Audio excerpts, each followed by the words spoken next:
Hi there, Robert John Hadfield here again from Audiomover. Got another cassette tape that we're going to take apart today, and I have no idea, I don't know anything about this tape. This is a brand called Acoustix. I actually did some searches online to see if I could find anything about it, and I couldn't. Maybe somebody will know. This was probably, if I had to guess, this was the house brand of some company. If you watch one of our other videos, you'll see that we actually had a Kmart brand cassette tape, and a lot of companies would have their own brand of cassette tapes, and so this may be one of them that was just in some company that was just a department store that had tapes, or maybe some sort of a convenience store, and this was their little house brand that they would sell. They certainly weren't widely distributed on any massive scale, because this may be the only one I've ever seen before.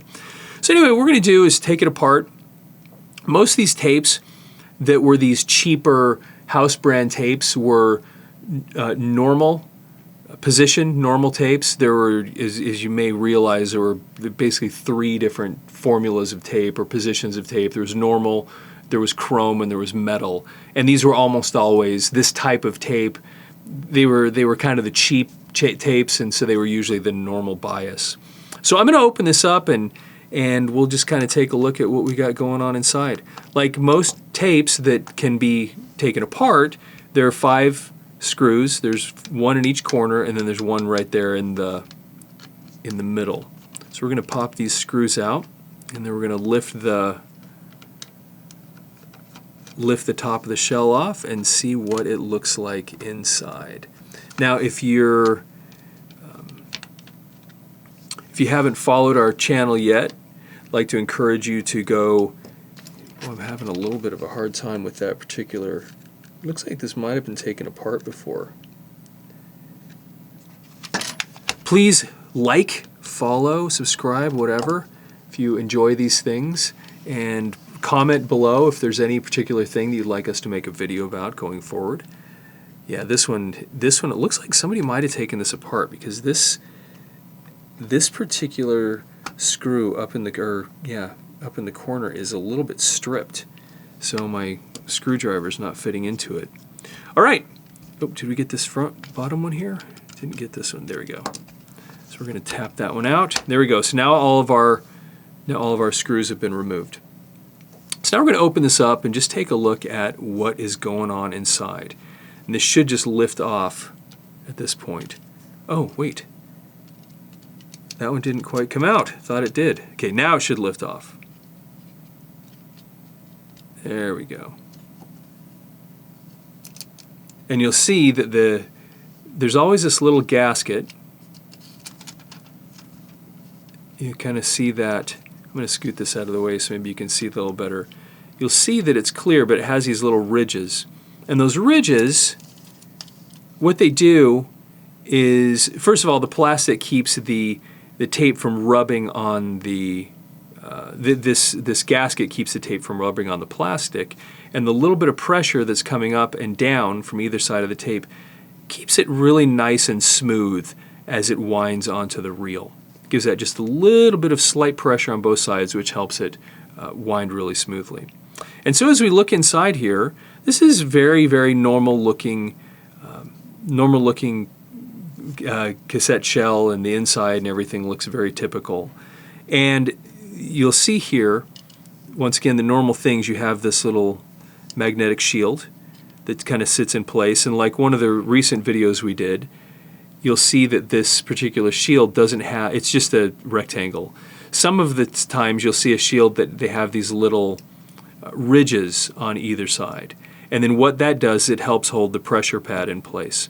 So I'm going to put this back in right now, and you'll see the pressure pad right there. And you can kind of see how it bends. It has that little bit of copper on both sides. I'm going to pull this out so you can see what it looks like. So that's your pressure pad. And you'll see that it's on this kind of little, very, very thin copper, so it bends really easily. And then it has these little edges. little edges on the side that then fit in there. And I'll show you how this works. So that pressure pad sits right, there you go, sits right in that spot.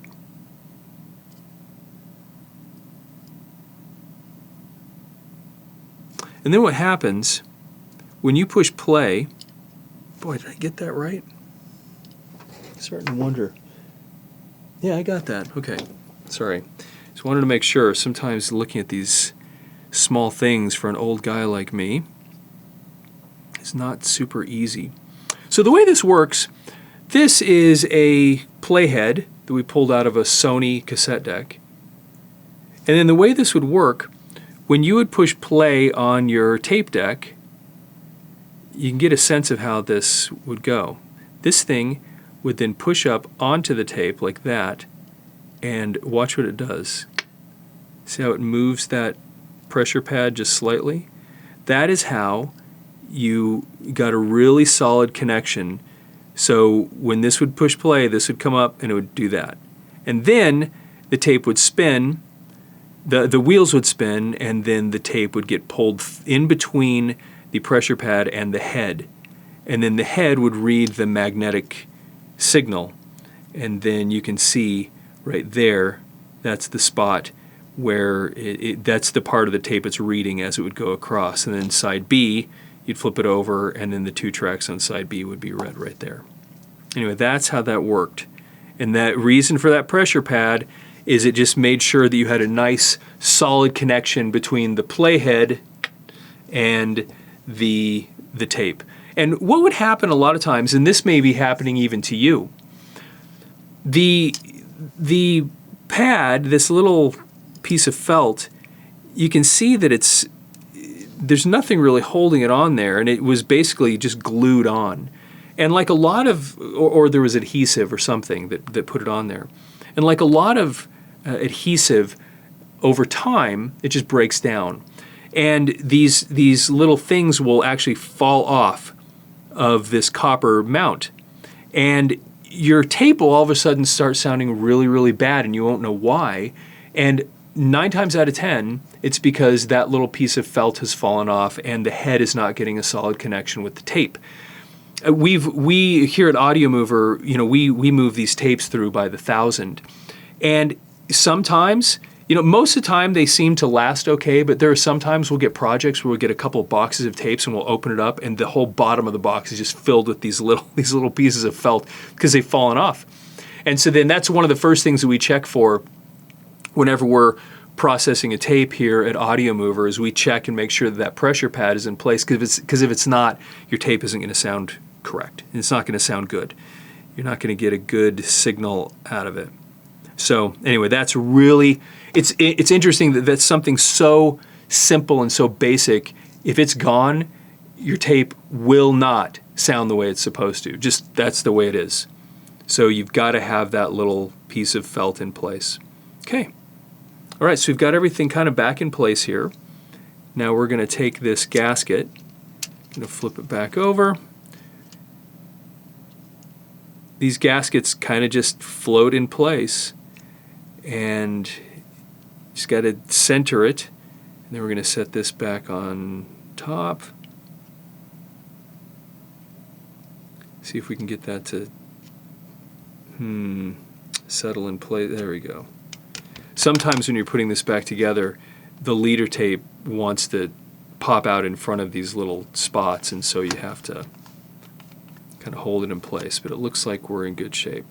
So I'm going to go ahead and put these screws back in. That one in the upper, not sure which screw it was, it might be this one, that was a little bit stripped.